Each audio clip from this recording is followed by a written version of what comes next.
Done है जी, तो करते हैं शुरुआत बिना समय को वेस्ट किए। अगर हम डिस्कस करें, ठीक है जी, तो लास्ट क्लास में हमने एक नया चैप्टर स्टार्ट किया था, cash book.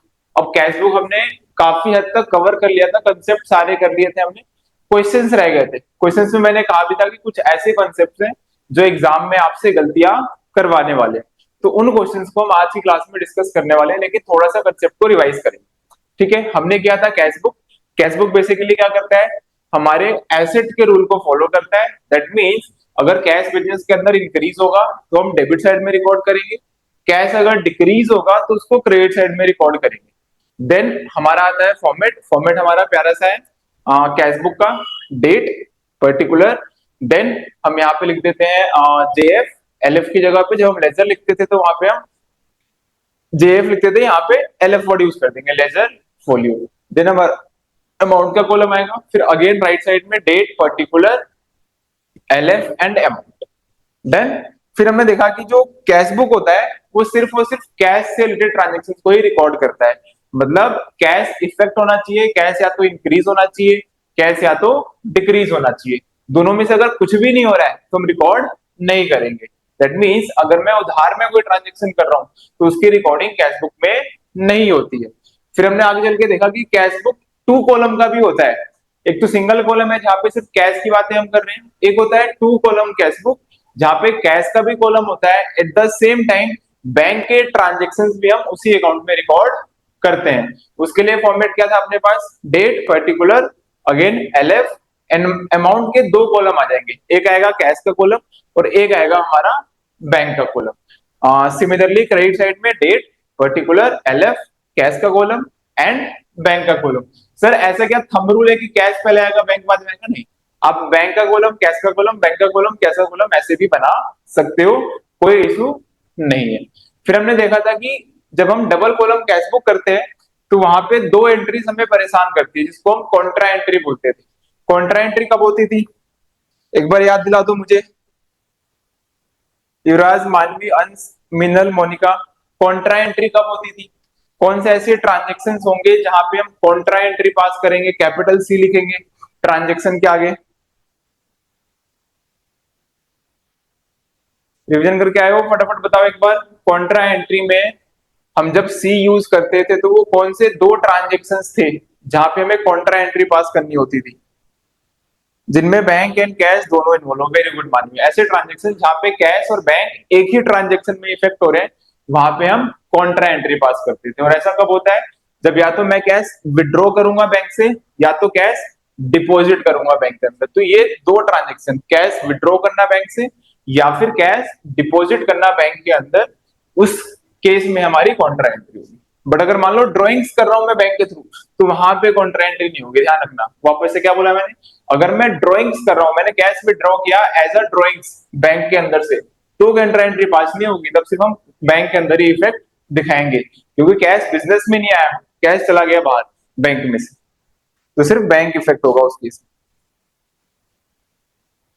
Cash in bank, cash in bank, very good, done है जी पॉइंट। फिर मैंने एक चेक वाला कंसेप्ट बताया था कि चेक से रिलेटेड ना कुछ ट्रांजेक्शन आते हैं जो हमें परेशान करते हैं, उसके क्वेश्चंस भी हम आज करने वाले। तो आओ जी बिना समय गवाए चलते हैं अपने क्वेश्चंस की तरफ। जहां पे समझ ना आए, कोई डाउट है तो प्लीज कमेंट बॉक्स में डाल देना, चैट बॉक्स में डाल देना, मैं आपके डाउट्स ले लूंगा। अब यहां तक किसी को कोई डाउट है या पिछली क्लास से कोई डाउट है तो एक बार फटाफट से चैट बॉक्स में मेंशन कर दो, नहीं तो हम चलते हैं आगे। है जी किसी का कोई डाउट? नहीं है तो एनएन लिख देना फटाफट से। अभी तक जितना भी हमने कैश बुक में किया है या लास्ट क्लास में जो हमने किया था उसमें कोई doubt? No sir, no sir, no sir. चलो आओ फटाफट जी। देखो जी, हमारे पास यहाँ पे जो क्वेश्चन नंबर 1 है वो किससे रिलेटेड है, हमारे कॉन्ट्रा एंट्री से, जो भी हम डिस्कस कर रहे थे। तो कॉन्ट्रा एंट्री दो ही केस में होता है हमारे पास, या तो बैंक के अंदर हम कुछ डिपॉजिट कर रहे हो या तो हम क्या कर रहे हैं, विड्रॉ कर रहे हैं। तो इन दोनों ही केसेस के अंदर हम कॉन्ट्रा एंट्री पास करते हैं। जैसे कि फॉर एग्जाम्पल फर्स्ट जो ट्रांजेक्शन है मेरे पास, on 5th of April, cash rupees 10,000 deposited in the bank, cash rupees 10,000 deposited in the bank.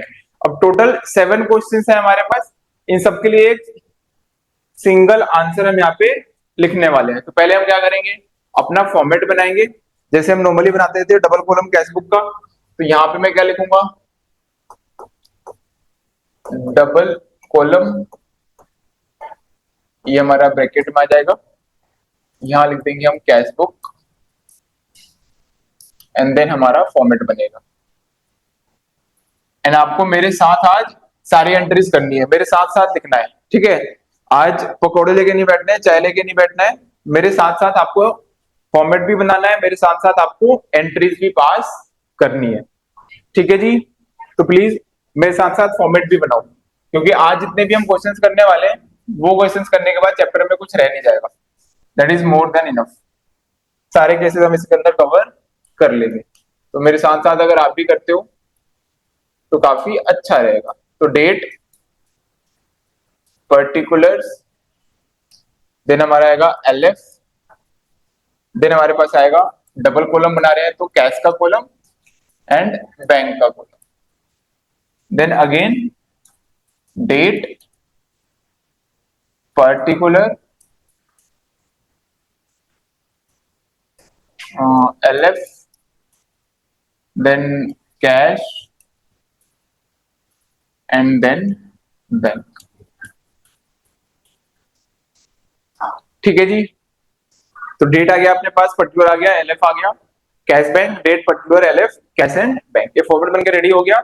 आओ जी, पहला क्वेश्चन क्या बोल रहा है हमें, ऑन 5th अप्रैल कैश हमने 10,000 डिपॉजिट किया है बैंक के अंदर। तो ऑन 5th अप्रैल हमने कैश डिपॉजिट किया है बैंक के अंदर, cash deposit in the bank, किसकी वैल्यू बढ़ी, बैंक की वैल्यू बढ़ी, तो बैंक के कहां पे एंट्री करूंगा मैं, डेबिट में, क्या लिखेंगे बैंक के अंदर, 10,000।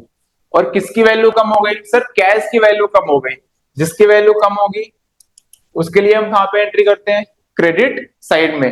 देखो रटना मत, एक चीज ध्यान रखना, जब भी कॉन्ट्रा एंट्री की बात आएगी रटना मत। स्कूल में ना जैसे हमारी टीचर मुझे सिखाया करती थी कि बेटा एक काम करना है, अमाउंट लिखेंगे बैंक में, नाम लिखेंगे कैश का, अमाउंट लिखेंगे कैश में, अमाउंट लिखेंगे नाम लिखेंगे बैंक का, ठीक है। बाकी एंट्री याद कर लो कि कब डेबिट में आएगा कब क्रेडिट में आएगा, तो आपको ऐसा कुछ भी नहीं करना है, हर ट्रांजेक्शन पे खुद को याद दिलाना है कंसेप्ट क्या है। तो यहाँ पे मैंने देखा कि मैंने बैंक पे पैसे जमा किए हैं तो बैंक की वैल्यू बढ़ी है, इसलिए बैंक के अंदर मैंने अमाउंट लिखा, कैश मेरा कम हुआ है इसलिए मैं कैश में लिखूंगा अमाउंट। अभी जो कैश मेरा कम हुआ है किसकी वजह से हुआ है, क्योंकि पैसे कहाँ चले गए, बैंक में, तो बाय बैंक। डेट मेंशन कर देंगे, डेट क्या थी अपने पास, 5th अप्रैल, तो यहां हम लिखेंगे अप्रैल 5 या 5th अप्रैल। सिमिलरली यहां पे भी डेट मेंशन कर दो, अप्रैल 5 टू कैश, क्योंकि बैंक में पैसे कहां से आए, कैश जमा हुआ, कैश है रीजन, तो उसका नाम आ जाएगा। और एज सेम एंट्री के लिए हमने दो जगह पोस्टिंग करी है, तो सामने लिख देंगे हम see, this is your contra entry, done. आओ जी आगे, नेक्स्ट जो हमारा पॉइंट है वो हमें क्या बोल रहा है, on 10th April withdraw 5,000 from bank for office use, हमने 5,000 रुपए 10 अप्रैल को निकाल लिए बैंक से ऑफिस के यूज के लिए। तो इस बार क्या हुआ, कैश बढ़ा, बैंक मेरा कम हो गया, कैश बढ़ा तो कहां पे एंट्री, डेबिट में, कैश के अंदर मैं कितना लिखूंगा, 5,000 निकाला है हमने तो 5,000, और वैल्यू किसकी कम हो गई, बैंक की, तो इसके क्रेडिट में एंट्री आ जाएगी। नामकरण कर देते हैं, यहां पे लिख देंगे हम बाय कैश, और यहां पे लिख देंगे हम टू बैंक। डेट क्या आ जाएगा, अप्रैल 10, और यहां पे भी क्या आ जाएगा बच्चे, अप्रैल 10। और अगेन डबल इफेक्ट आया है तो यहाँ पे भी सी एंड यहाँ पे भी see, this is your contra entry. तो कॉन्ट्रा एंट्री के दो ही केस है, या तो पैसा हम डिपॉजिट करेंगे या तो पैसा हम विड्रॉ करेंगे। ये ट्रांजेक्शन हमने काफी अच्छे से लास्ट क्लास में भी डिस्कस किया था, तो आई डोंट थिंक इसमें किसी को कोई डाउट होगा, है तो स्टिल चैट बॉक्स में डाल देना। चलते हैं हम अगली क्वेश्चन की तरफ। देखो जी अगला क्वेश्चन हमें क्या बोल रहा है, अगला ट्रांजेक्शन हमें क्या बोल रहा है, अगला जो टाइप ऑफ क्वेश्चन है हमारे पास, चेक डिपॉजिट एंड डिले। अब ये है सबसे इंपॉर्टेंट, जिसके ऊपर हमने बहुत सारा टाइम लगाया था, मैंने बहुत सारी बातें करी थी आपके साथ, लेकिन उस दिन हमने क्वेश्चन नहीं किया था इस रिलेटेड कि चेक से रिलेटेड क्वेश्चन में क्या प्रॉब्लम आती है, ठीक है जी। तो सबका फोकस एटलीस्ट अगले 10 मिनट के लिए यहाँ पे होना चाहिए, ठीक है। मेरी तरफ देखना, पहले कंसेप्ट समझो, ठीक है, उसके बाद करेंगे क्वेश्चन। जब भी चेक का क्वेश्चन आएगा, जब भी चेक से रिलेटेड कोई क्वेश्चन आएगा, या तो मैंने चेक में पेमेंट किया हो या तो चेक रिसीव किया हो, हम अपनी एंट्री के अंदर, हम अपने कैशबुक के अंदर बैंक को इफेक्ट तभी करेंगे जिस दिन चेक हमारा डिपॉजिट हुआ होगा बैंक के अंदर। वापस से क्या बोला मैंने, जिस दिन चेक मुझे मिला या जिस दिन मैंने चेक दिया, उससे कोई मैटर नहीं करता, उससे कोई फर्क नहीं पड़ता। फर्क किस दिन पड़ेगा, जिस दिन वो चेक हमारे बैंक को जाके हिट करेगा। मतलब बैंक के पास वो चेक पहुंचेगा और बैंक मेरे बैंक से या तो पैसे काट लेगी या तो मेरे बैंक में क्रेडिट कर देगी। तो जिस दिन चेक हमारा क्लियर होने वाला है, चाहे मैंने पेमेंट किया है या फिर रिसीव किया है, उस दिन की एंट्री हमारे लिए मैटर करती है। चेक किस दिन रिसीव हुआ है उस दिन से हमें कोई मतलब नहीं। ये पॉइंट आया समझ। तो क्या ऐसा हो सकता है क्वेश्चंस के अंदर कि सपोज चेक मुझे आज मिला लेकिन मैंने वो जमा 2 दिन के बाद किया हो। सपोज क्वेश्चन ने बोला sold goods for ₹10,000 received cheque, मैंने गुड्स बेचे 10,000 रुपए के और चेक रिसीव कर लिया, लेकिन डिपॉजिटेड आफ्टर 2 डेज। तो मैं एंट्री कब करूंगा, जिस दिन सेल किया है उस दिन या डिपॉजिट किया है उस दिन। फटाफट से एक बार, किस दिन एंट्री पास होगी कैशबुक के अंदर, जिस दिन मैंने सेल किया था, चेक रिसीव किया था उस दिन, या जिस दिन मैंने चेक को डिपॉजिट किया जाकर के बैंक में, उस दिन मैं एंट्री पास करूंगा। बताओ जी, युवराज, मानवी, अंश, मीनल, मोनिका। सर जिस दिन डिपॉजिट करेंगे, तो इस बात को एकदम आपको ध्यान रखना है। अब क्वेश्चन आपको घुमाता कैसे है, हमारे एग्जाम में तो 8-10 एंट्रीज आएंगी, तो सेकंड एंट्रीज देगा sold goods and received cheque, कुछ नहीं बताएगा वो। फिर आप उसको क्या करोगे, बैंक के अंदर पोस्ट कर देते हो, फिर third entry, fourth entry, fifth entry, six entry में वो बताएगा कि check received on the second entry is deposited in the bank. अब क्या हो गया, गलत हो गया, क्योंकि हमें सेकंड की तो एंट्री करनी नहीं थी, क्योंकि डिपॉजिट कब हुआ है, वो सिक्स एंट्री के अंदर।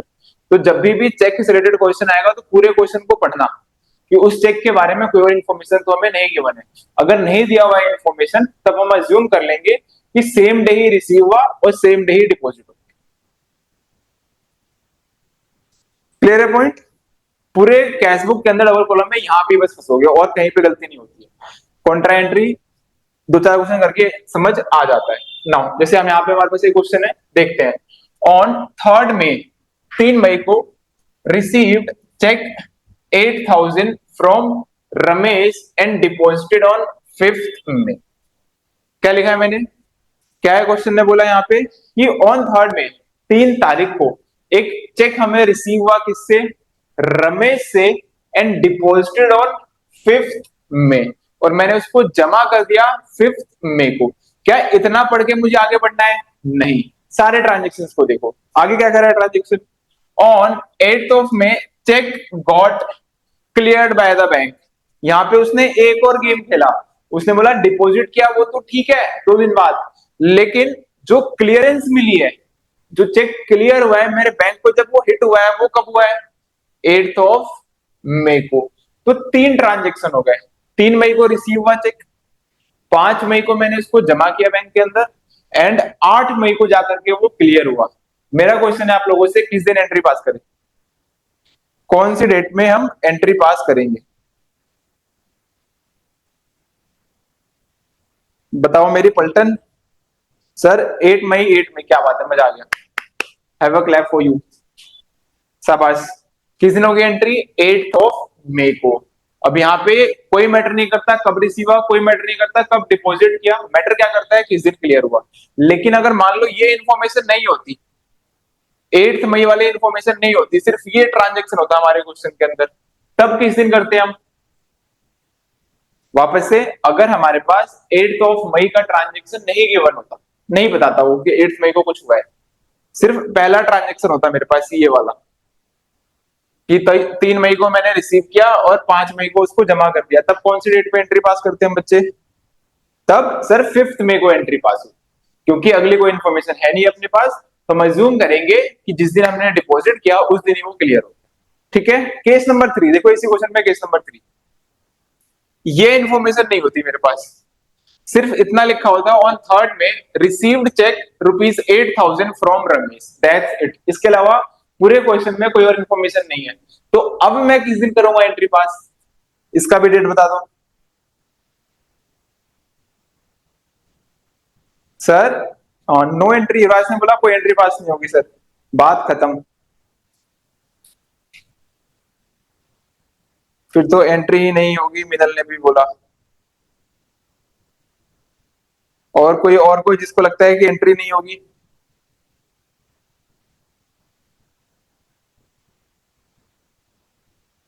अंश ने बोला है 3 मई को होगी। और कोई है जिसको लगता है कि एंट्री ही नहीं होगी सर? मीनल को लगता है कि एंट्री नहीं होगी, मानी का कहना है कि सर एंट्री नहीं करेंगे, बात खत्म। युवराज ने बोला कि कोई एंट्री नहीं होगी, अंश ने बोला है कि 3 मई को होगी।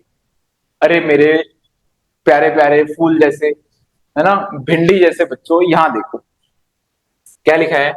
ऑन थर्ड में 3 मई को रिसीव्ड चेक ₹8,000। चेक मिल गया ना, इसके बाद कोई इन्फॉर्मेशन ही नहीं है, तो मैं क्या एज्यूम करूंगा, चेक मिला, जाके मैंने बैंक में डिपॉजिट किया और वो क्लियर हो गया, ट्रांजेक्शन हो गया ना। यहाँ पे कहीं उसने ये तो नहीं बोला कि हमने सेल किया है क्रेडिट पे राम को या रमेश को। तो हम क्या करेंगे, थर्ड में को ही एंट्री पास कर देंगे बैंक के अंदर। एंट्री होगी, बिल्कुल होगी। एंट्री तब नहीं होती अगर क्रेडिट कोई ट्रांजेक्शन हो रहा होता। चेक तो आया ना मेरे पास, हम सारी चीजें अज्यूम कर लेंगे, चेक मिला, डिपॉजिट भी हुआ और क्लियर भी हो गया। अगर क्वेश्चन ने आगे इन्फॉर्मेशन बताई होती तो फिर हम डिपॉजिट वाले दिन करते एंट्री। उसके बाद भी क्वेश्चन ने इन्फॉर्मेशन बताया था 8 मई को क्लियर हो, तो हमने 8 मई को किया। यहाँ पे कोई अदर इन्फॉर्मेशन नहीं है, तो सिर्फ 3 मई को ही हम एंट्री पास करते हैं।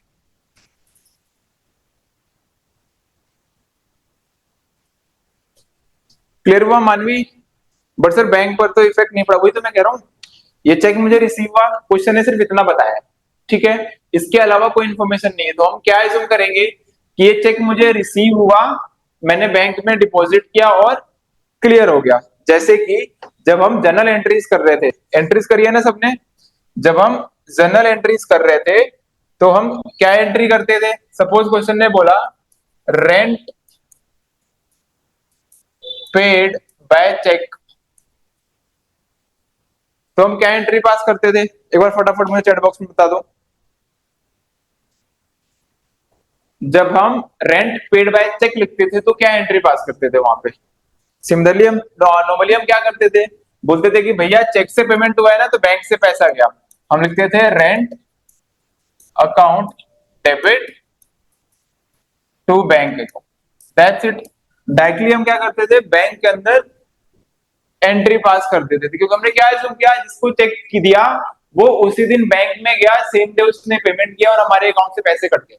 ऐसे अगर लिखा होता रेंट रिसीव्ड बाय चेक, तो मैं क्या एंट्री पास करता, bank account debit to rent account. वहां पे हम अज्यूम कर लेते हैं कि चेक मुझे मिला, सेम डे डिपॉजिट हुआ और सेम डे क्लियर हुआ। क्लियर है जी point? Very good very good, and to bank and to bank and to bank. यहाँ पे हमने डायरेक्टली बैंक लिखा ना, ये हमने एंट्री पास नहीं करी चेक वाली, कि नहीं नहीं बैंक के नाम से एंट्री पास नहीं करेंगे, एंट्री तो करी और हमने बैंक के नाम से ही करी। डन है जी, क्लियर है पॉइंट? आओ जी वापस से क्वेश्चन पे। तो मैंने आपको तीनों केसेस बताए यहाँ पे, तो इन 3 तरीके के केसेस आपके क्वेश्चन में बनते हैं। या तो वो सिर्फ बताएगा किस दिन चेक मिला, या तो वो बताएगा चेक किस दिन मिला और डिपॉजिट किस दिन हुआ, या फिर वो बोलेगा चेक किस दिन मिला, किस दिन आपने डिपॉजिट किया, एंड किस दिन जाकर के वो बैंक से क्लियर हो। ध्यान रहेगा, गलती नहीं करोगे। तो इस वाले क्वेश्चन के अंदर क्वेश्चन इज सेइंग कि भैया चेक मिला वो तो अच्छी बात है, हमने चेक को जमा किया 5th में, वो और भी अच्छी बात है, लेकिन चेक जो क्लियर हुआ है हमारा, वो हुआ है ऑन 8 मई। तो हमारा जो कैश बुक है वो हिट कब करेगा, 8 मई को। और हम एंट्री कहां पास करेंगे, 8 मई को। तो मैं क्या लिखूंगा, और चेक क्लियर हुआ है, चेक रिसीव हुआ था, तो बैंक की वैल्यू बड़ी है, तो कहां पे एंट्री, डेबिट में। यहां पे हम एंट्री पास करेंगे, नाम क्या देंगे, नाम क्या लिखेंगे, एनीवन, नाम क्या लिखोगे, ज्यादा दिमाग मत लगाना, चेक इन हैंड यूज करते हैं, बट आपको सिंपली क्या लिख दो यहाँ पे, रमेश। पूरे मार्क्स आपको मिल जाए। मे 8। चेक की वैल्यू कितनी थी? चेक था हमारा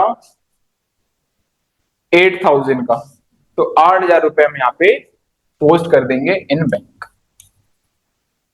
ऑल गुड जी, ऑल गुड।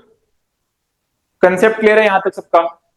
क्लियर है तो थोड़ा और डिस्कस करेंगे चेक के बारे में, एक लास्ट केस इसके अंदर। यहां तक किसी को कोई डाउट है तो फटाफट एक बार पूछ लो, नहीं तो एक स्टेप आगे चलेंगे हम इस वाले के अंदर।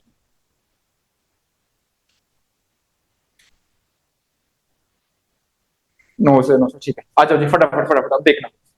अब थोड़ा मैं इसको रिक्रिएट कर रहा हूं वापस, आपको बस बताना है क्या करेंगे।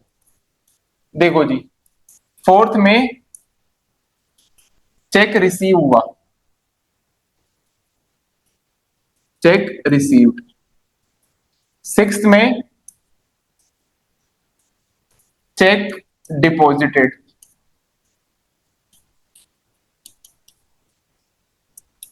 सेवेंथ में चेक डिसऑनर्ड। चेक क्या हो गया बच्चे?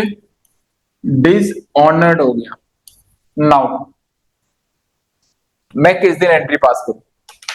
फोर्थ मई को चेक रिसीव हुआ मुझे, सिक्स ऑफ मई को मैंने चेक को जमा किया, एंड सेवंथ ऑफ मई को बैंक से कॉल आता है कि सर आपने जो चेक जमा किया था दैट इज डिसऑनर्ड, क्लियर नहीं कर पाए हम।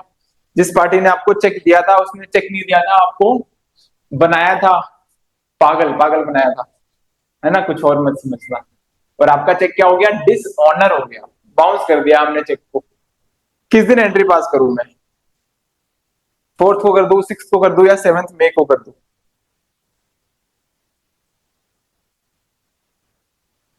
किस दिन करेंगे एंट्री? सर आंसर कहना है सर, सिक्स मई को कर देंगे, जिस दिन हमने डिपॉजिट किया था। वेरी गुड, शाबाश, बहुत अच्छे। और कोई आंसर सबको देना है, देखो ऐसे मजा नहीं आता, फिर ऐसे गेम का मजा फिर खत्म हो जाएगा। आंसर सबको करना है, सही होगा या गलत होगा, यही होगा ना, इसके अलावा तो कुछ नहीं हो जाएगा।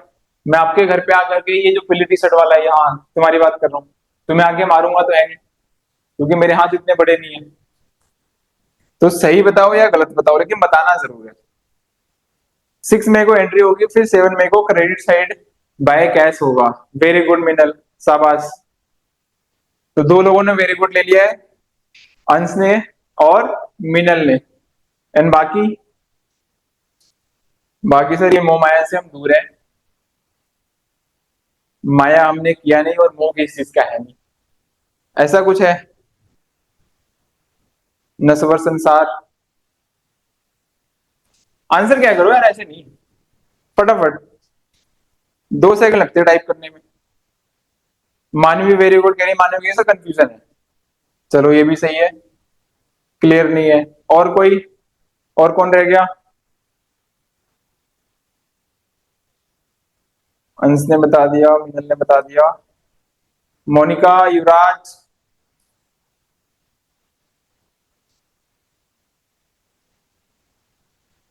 कोई तो समझदार बच्चा होगा मेरी क्लास में, कोई तो होनहार बच्चा होगा जो बोलेगा कि सर ये होगा।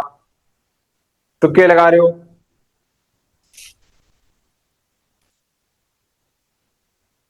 युवराज कह रहे हैं नो एंट्री, शाबाश। युवराज नाम मेरे को शुरू से ही पसंद है, मैंने स्टार्टिंग में आता है कि युवराज आई लाइक योर नेम, ठीक है। अरे मेरे प्यारे प्यारे फूल जैसे बच्चों, यहाँ देखो, हुआ क्या, 4 मई को मेरे पास चेक आया, ये रहा चेक, इसी को लेते हैं।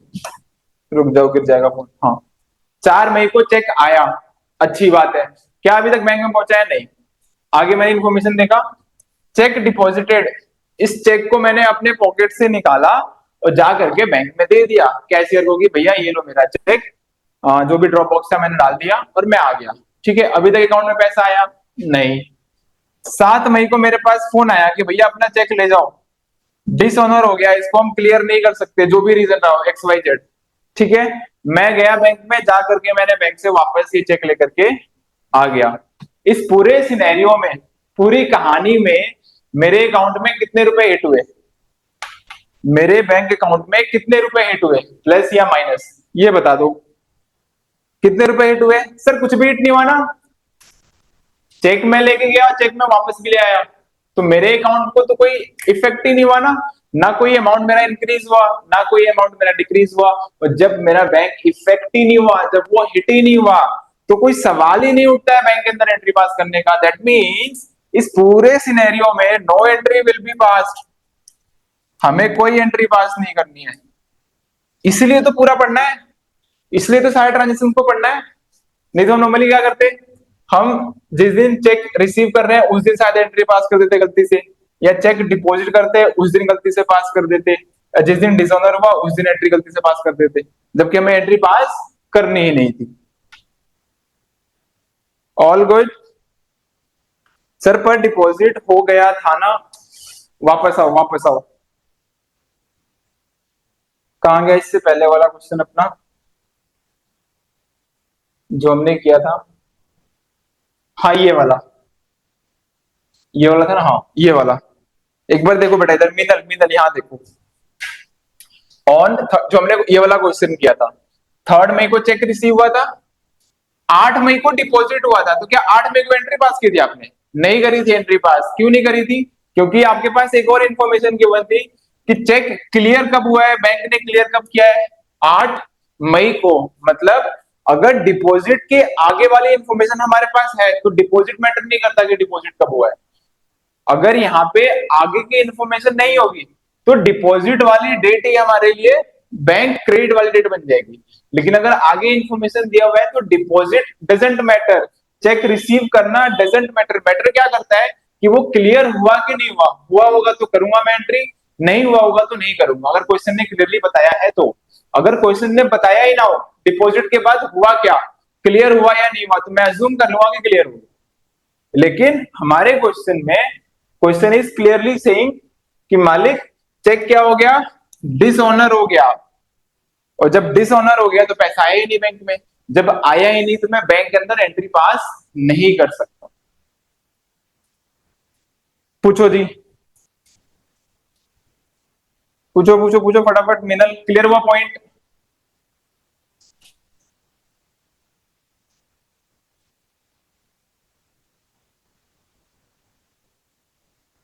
डाउट जी? वेरी गुड मानवी, जीरो, युवराज जीरो, शाबाश। आया नहीं समझ? इसलिए चेक के क्वेश्चंस को ध्यान से करना है। पूरे कैश बुक के अंदर बस यहीं पे कंफ्यूज रहोगे कि किस दिन एंट्री पास करनी है किस दिन नहीं करनी है। तो बस आपको ये ध्यान रखना है, चेक रिसीव किया मैंने, कोई और इन्फॉर्मेशन नहीं है, उसी दिन एंट्री पास कर दो।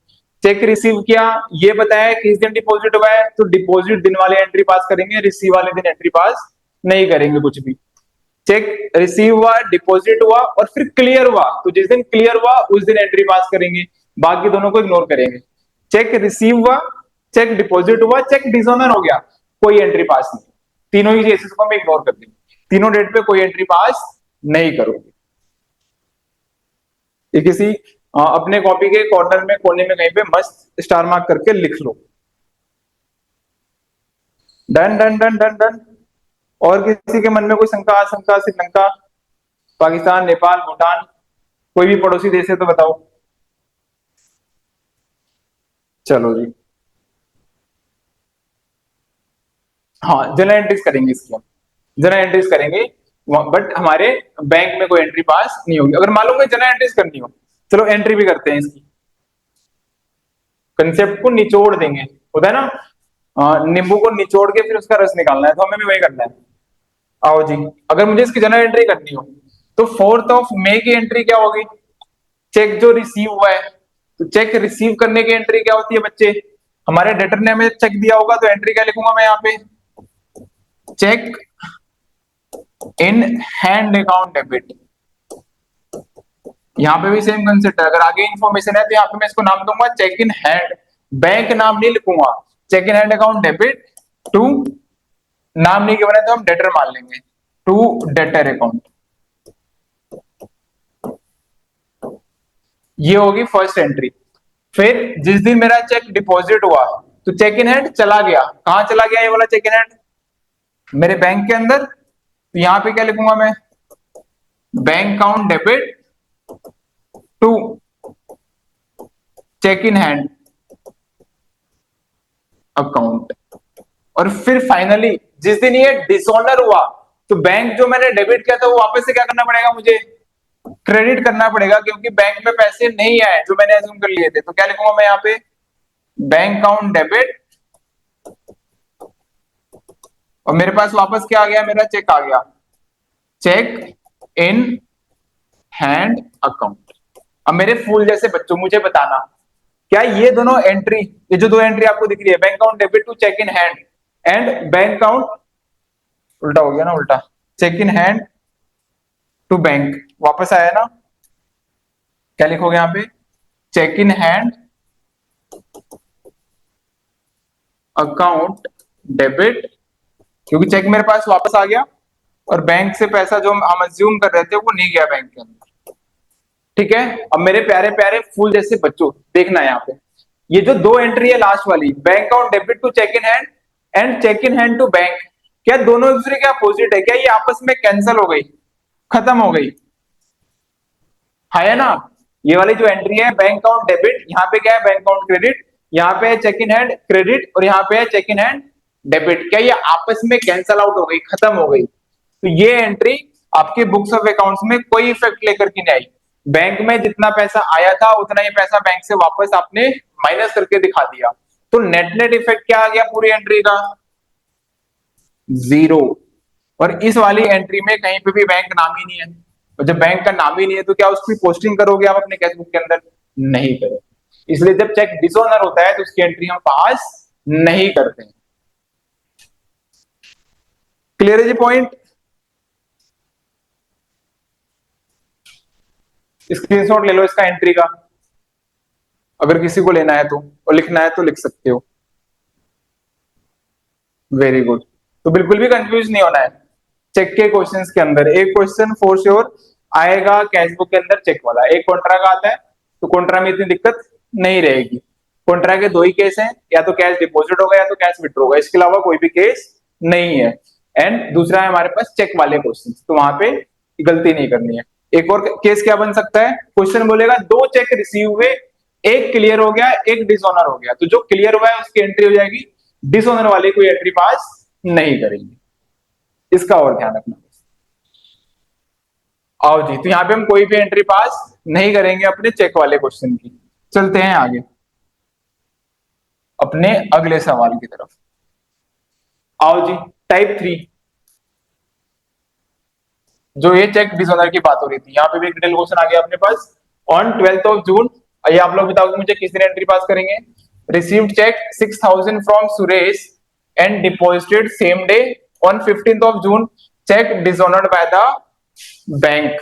12 जून को चेक रिसीव हुआ, उसी दिन मैंने जमा भी कर दिया, लेकिन 15 तारीख को वो जो चेक था डिसऑनर हो गया। क्या करूं मैं एंट्री, किस दिन करेंगे entry,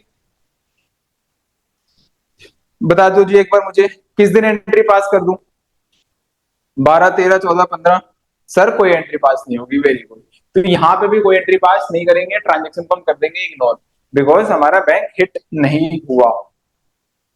very good very good, मिनल एंट्री नहीं होगी, अंश नो एंट्री, शाबाश। चलो जी आओ।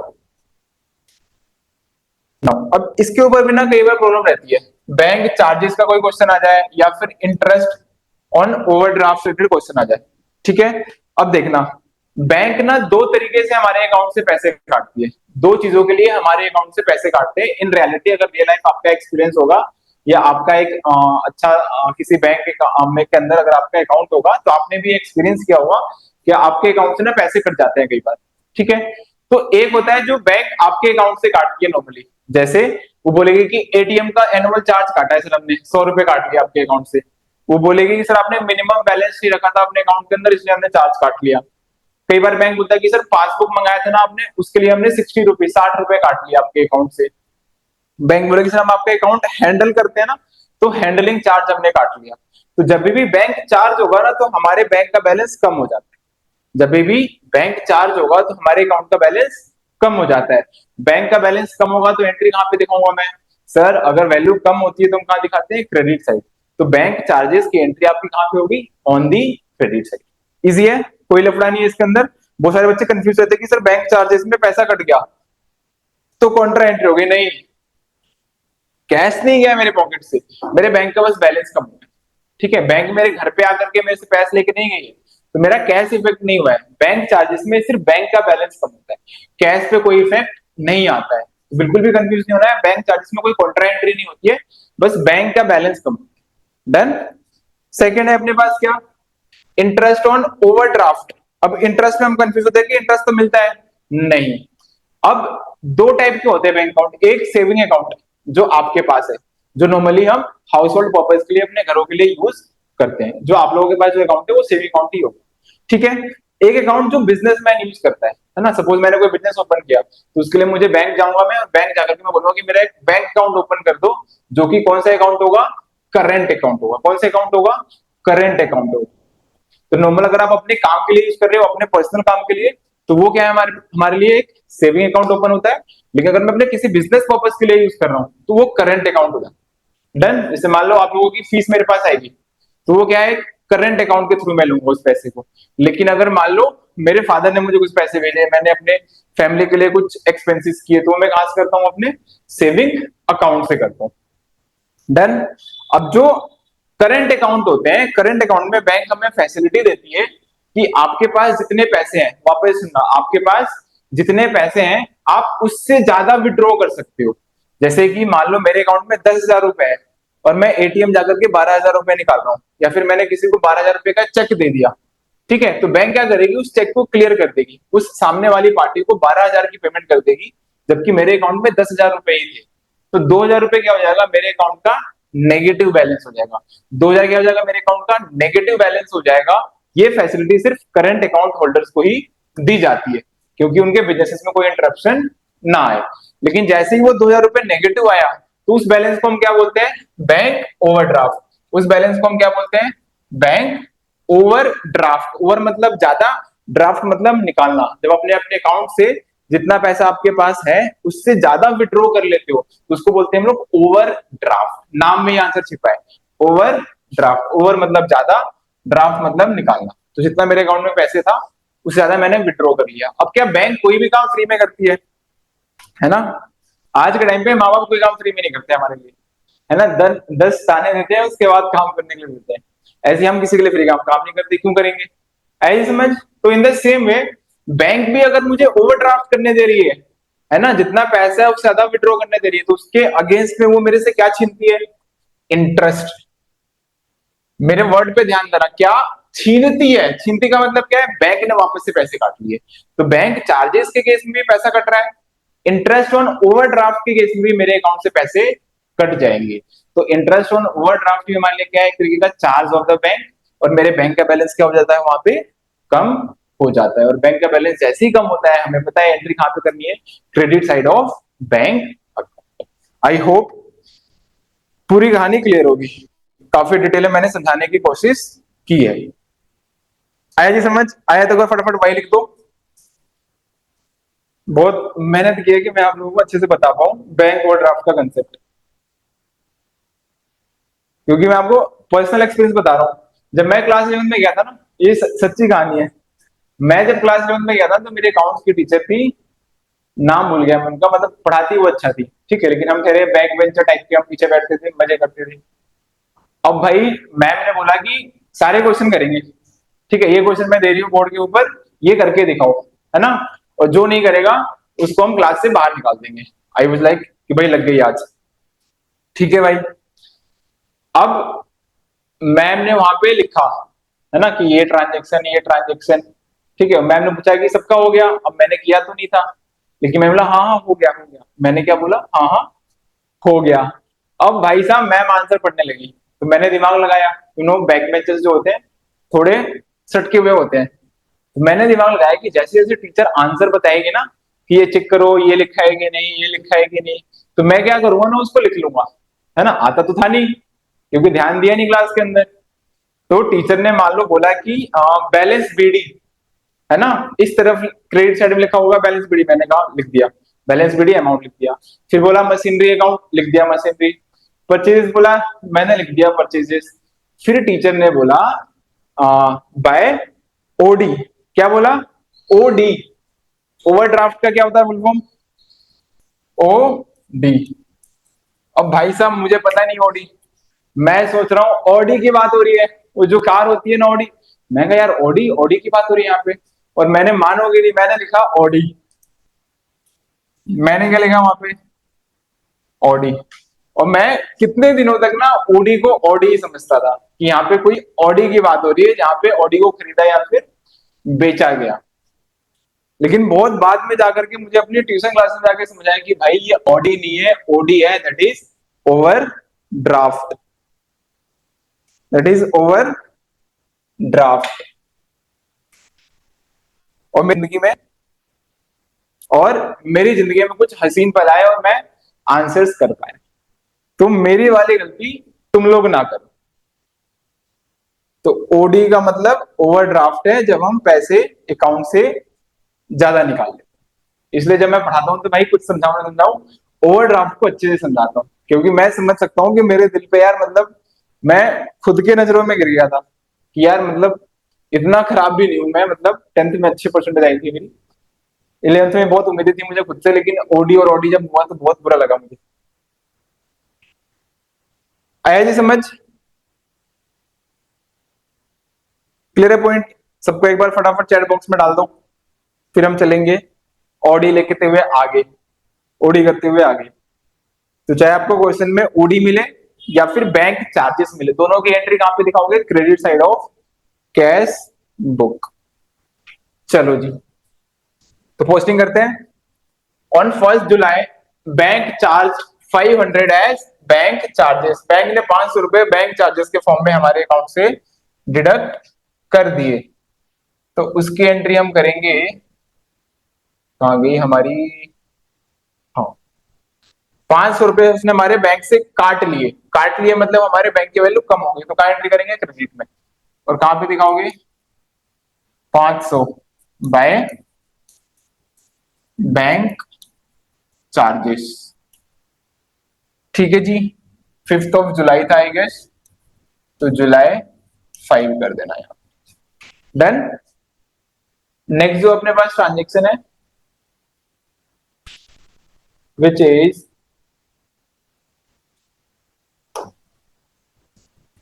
On 10th of July, interest on overdraft 1200 charge by the bank. Bank ने हमारे ओवरड्राफ्ट के ऊपर वापस से पैसे काटे, कितने? पूरे 1200 रुपए। तो हम क्या करेंगे? वापस से 1200 की एंट्री पास करेंगे, एंड डिडक्ट हुआ है पैसा, तो हम कहां पे लेकर के जाएंगे उसको? क्रेडिट साइड में, विच इज 1200। नाम क्या दूंगा? Interest on overdraft, OD.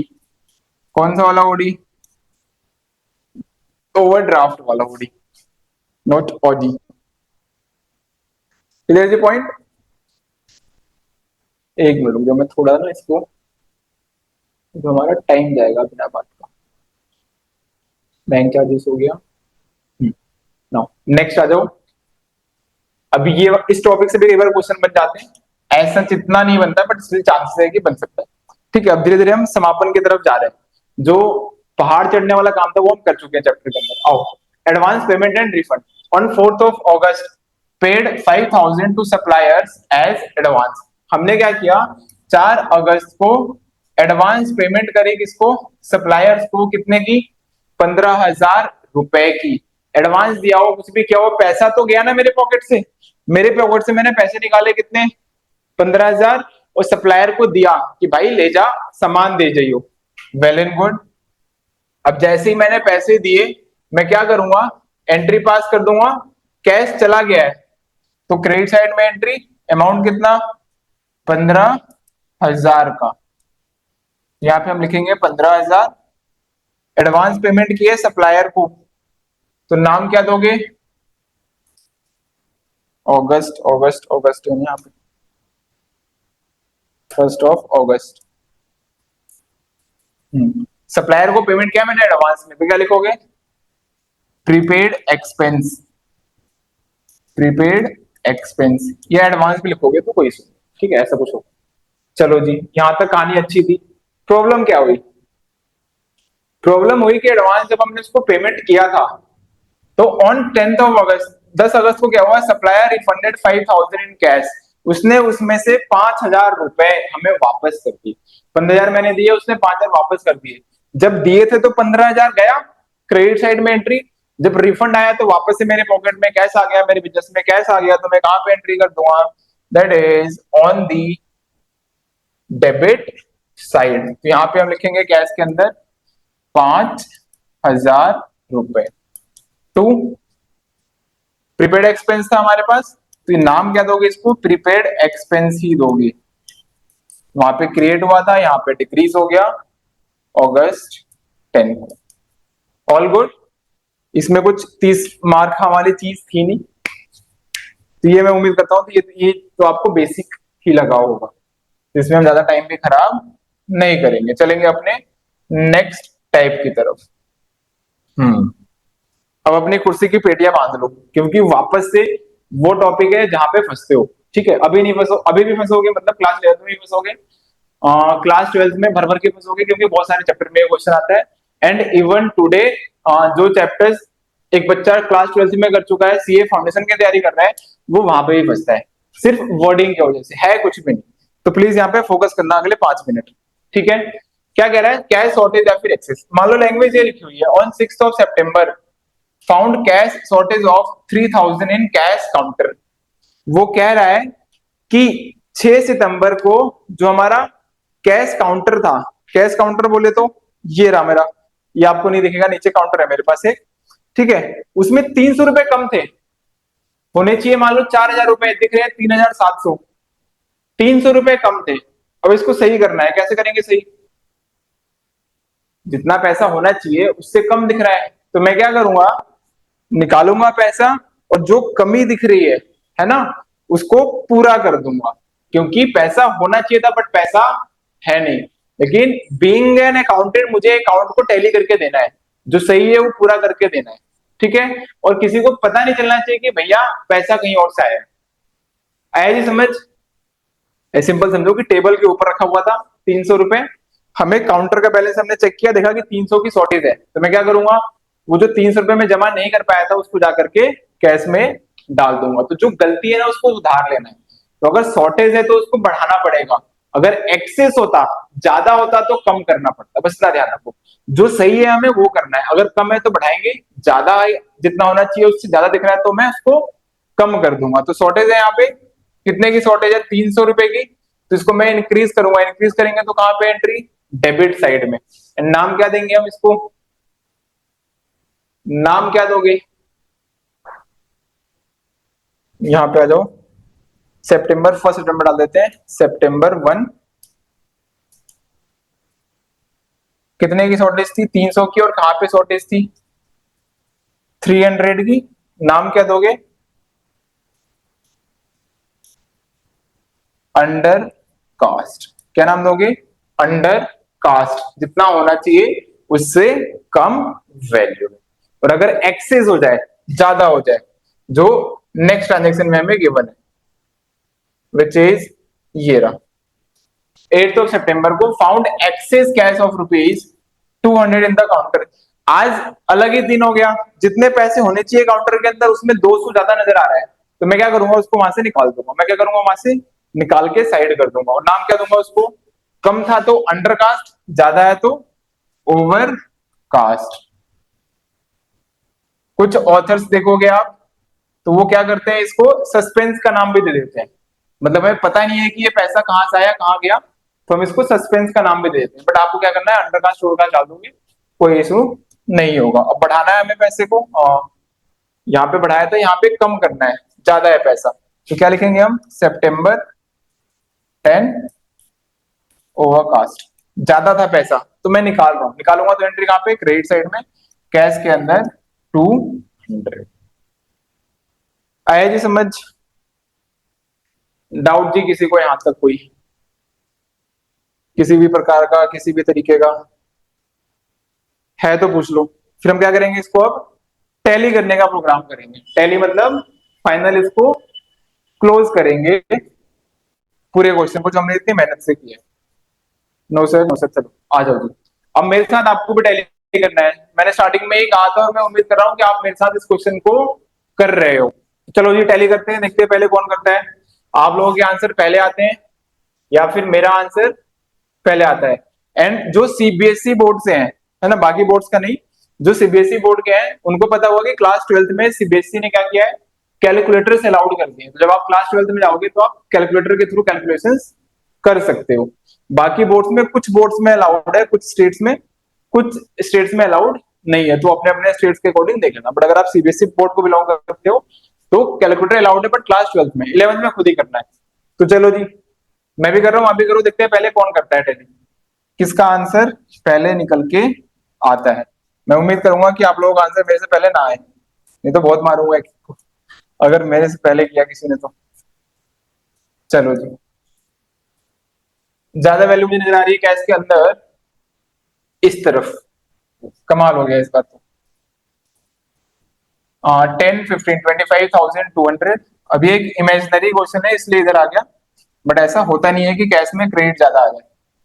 तो यहाँ लिखेंगे हम 25,200, शॉर्टेज माइनस करते हैं 5,800, 5, 5, 10,300, तो 15,000, ये हो जाएगा आपका 14,900। नाम दूंगा मैं टू बैलेंस कैरिड डाउन। और यहाँ पे डाल दो मंथली का क्वेश्चन है तो ईयर एंड हो जाएगा मेरा 31 मार्च या 30 सितंबर डाल दो। बैंक की तरफ आते हैं। बैंक में ज्यादा वैल्यू मुझे नजर आ रही है इधर डेबिट में। तो यहाँ ज्यादा वैल्यू है अपने पास 8 और 10, 18,000। यहाँ पे भी हो जाएगा 18,000।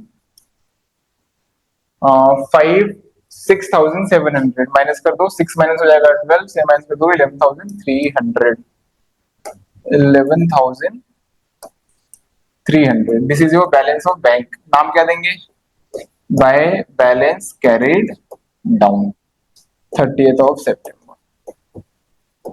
डन। अब जो हमने सीडी बनाया है उसको बीडी भी बनाएंगे। कैश बुक में ध्यान रखना, छोड़ना मत, एंड में ये करके भी जाना है। ये जो सीडी है इसको मैं लिखूंगा क्या, टू बैलेंस ब्रॉड डाउन बना दूंगा नेक्स्ट मंथ के फर्स्ट डेट के लिए, first October, October 1। To balance BD किसका बैलेंस था, बैंक का। तो बैंक में लिखेंगे हम 11,300। और यहाँ पे हमारे पास बैलेंस सीडी किसका है, कैश का। इसको मैं बनाऊंगा बीडी इधर अक्टूबर 1 को। तो डेट लिखेंगे हम अक्टूबर 1 बाय बैलेंस बी और डी। कितना है बैलेंस, 14,900, कैश में लिख दो 14,900। That's it, question is closed. जिसको नहीं दिख रहा है उसके लिए इतनी सेवा और। अब दिख रहा होगा परफेक्टली।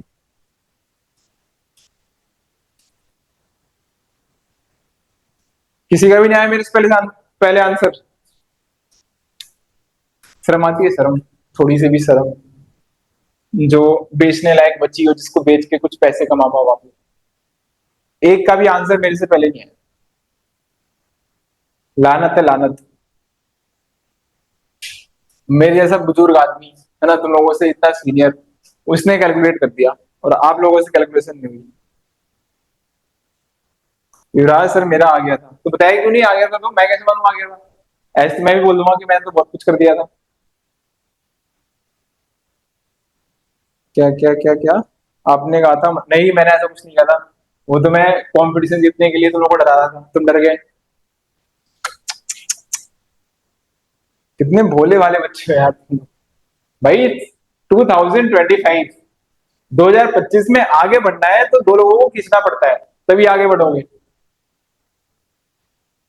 इतना सीधा नहीं रहना है अपने को, अपने एथिक्स को फॉलो करना है, लेकिन हर फील्ड में अपने आप को आगे रखना है। ऐसी समझ। और एक का क्वेश्चन था सर बोर्ड एग्जाम में भी है क्या। हाँ बोर्ड एग्जाम में बेटा, बोर्ड एग्जाम में कैलकुलेटर सारा अलाउड है। सीबीएसई ने इस बार धमाका कर दिया है, क्योंकि अकाउंट्स के एग्जाम में बच्चों के मार्क्स कम आने का रीजन था कि एग्जाम पूरा नहीं होता था।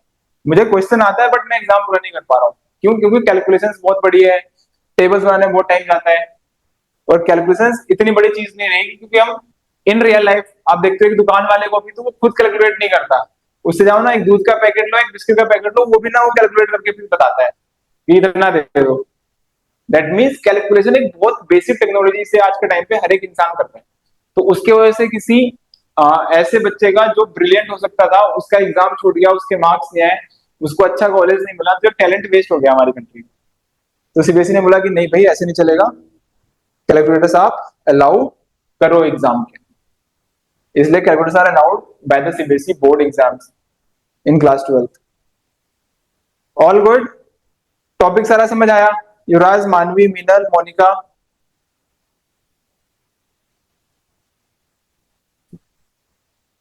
हंस।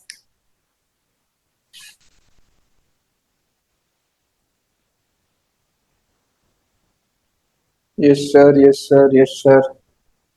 ठीक है जी, तो मैं उम्मीद करता हूँ कि कैश बुक का क्वेश्चन तो एटलीस्ट एग्जाम में गलत करके नहीं आओगे, क्योंकि काफी मेहनत करके मैंने बताया। एंड काफी डिटेल में भी हमने किया है। जो कंसेप्ट मुझे लगा कि हाँ मुझे आपको डिटेल में कराना चाहिए, पूरी रामायण महाभारत सब कुछ समझाने के साथ मैंने आपको कराया है। ठीक है, तो आई डोंट थिंक कि आपको कोई प्रॉब्लम आनी चाहिए। लेकिन क्या मेरे इतने क्राइम्स हो गया? नहीं। ठीक है, ब्रीता मैम को मैं बोल दूंगा, वो आपको आज असाइनमेंट शेयर कर देंगी of cash book double column वाले क्वेश्चंस की। ठीक है, तो आपको सारे क्वेश्चंस करने हैं। जब तक क्वेश्चन नहीं करोगे ना, मजा नहीं आएगा। तब तक आपका एग्जाम में ना जो एक्यूरेसी होगी वो भी नहीं बढ़ेगी।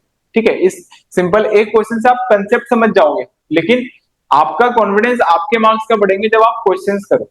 ठीक है, मेरे सामने अगर आप होते तो मैं कम से कम आपसे 50 क्वेश्चन करवाता। जैसे ऑफलाइन जो मेरी क्लासेस होती है, या फिर ऑफलाइन में जो बच्चे हमारे पास आ पाते हैं, ठीक है, तो उनके ऊपर तो मेरा कंट्रोल है ना। उनकी तो मैं बजा सकता हूं अगर वो नहीं मानेंगे मेरी बात। अभी बीच में एक बैरियर है हमारे, है ना, फिर भी मैं अज्यूम करता हूँ कि मैं तुम्हें डांट सकता हूँ। ठीक है, तो हम हम बेसिकली क्या करते हैं कि सामने बिठा करके 50 क्वेश्चन, 100 क्वेश्चन असाइनमेंट के फॉर्म में मैं करवाता हूँ कि भाई कर, जितना करना है। 10 करेगा, 10 में से 10 गलत होगी, यही तो होगा, इससे ज्यादा तो कुछ नहीं होगा, लेकिन तू सीखे तक तो सही। तो सेम आपको करना है, गलती नहीं करनी है। जैसे कंसेप्ट कराया, जो असाइनमेंट आपको मिलेगा सारे क्वेश्चन करने हैं A to Z। आपको जनरल और लेजर के क्वेश्चन मिले थे असाइनमेंट के, सबके हो गए। जर्नल और लेजर के असाइनमेंट्स मिले थे आपको, मिले थे ना, है ना? जर्नल एंड लेजर के असाइनमेंट्स मिले थे, यस और नो? वो हो गए सबके? यस सर, दो बाकी है। क्यों बाकी है? जो जो रक्षाबंधन से पहले मिला था, कितनी छुट्टियां मिली? तो बाकी नहीं छोड़ना है कुछ भी। जो भी आपको असाइनमेंट्स मिल रहे हैं, क्वेश्चंस मिल रहे हैं, वो पूरे करने हैं। अकाउंट्स में मार्क्स आने का एक ही तरीका है, दैट इज प्रैक्टिस। क्लास 1 घंटे की होगी, प्रैक्टिस आपकी 2 घंटे की होगी, दैट्स इट। इसके अलावा कुछ नहीं करना है। तो जो मैंने आपको कैश बुक में बताया है, वो क्वेश्चंस आपको सॉल्व करने हैं। करोगे रिटेन हो जाएगा, नहीं करोगे एग्जाम तक भूल जाओगे, और फिर बोलोगे कि यार मैंने ना सही जगह से पढ़ाई नहीं करी, विकास सर ने मजा नहीं कराया। मजे कराए होते तो मैं पढ़ लेता। तो ऐसा मत करो, पढ़ लेना। ठीक है जी, ऑल गुड। तो मेरे साइड से डबल कॉलम कैश बुक खत्म हो गया। अब इस चैप्टर के अंदर एक टॉपिक बचा हुआ है, कौन सा? पेटी कैश बुक। याद है मैंने कहा था शुरू में ही, एक हम करेंगे कैश बुक, एक करेंगे पेटी कैश बुक। 4 टाइप की कैश बुक थी, single column, double column, triple column और पेटी कैश बुक। ट्रिपल तो है नहीं अपने सिलेबस में, सिंगल कर लिया हमने, डबल कर लिया, तीसरा बचा है पेटी कैश बुक। ठीक है, तो वो भी छोटा है चैप्टर, ज्यादा कुछ है नहीं, एक क्लास में खत्म हो जाएगी, विच इज नेक्स्ट क्लास। अगली क्लास में हम पेटी कैश बुक को भी खत्म कर लेंगे। ठीक है जी, तो अगली क्लास में टाइम पे आना, क्योंकि क्वेश्चन करने में टाइम जाता है, उसका फॉर्मेट बड़ा है। तो विल ट्राई कि हम एक क्लास में खत्म करें, तो टाइम वेस्ट ना हो। टाइम पे आना, विद इन एन आवर इसको कंप्लीट कर लेंगे, फिर हमारा ये चैप्टर भी खत्म हो जाएगा। Done done done done. और किसी को कुछ पूछना है तो मेरे से पूछ लो। और क्लास चाहे अकाउंट्स की हो, बिजनेस स्टडीज की हो, या फिर इकोनॉमिक्स की हो, आपको अटेंड करना है। ठीक है जी, ऐसी मेरी गुजारिश है, क्लास में मजा आएगा। ठीक है, मजा नहीं आएगा तो फुल टू पैसा वापस। सर पैसे तो हमने दिए नहीं है। अरे मतलब यार एफर्ट वापस यार, हम भी तो एफर्ट कर रहे हैं ना, आ जाना प्लीज। ठीक है जी, चलो मिलते हैं। कुछ पूछना है तो पूछ लो, और नहीं पूछना तो गुड नाइट लिख दो। गुड नाइट लिख करके फिर बाय बाय करते हैं।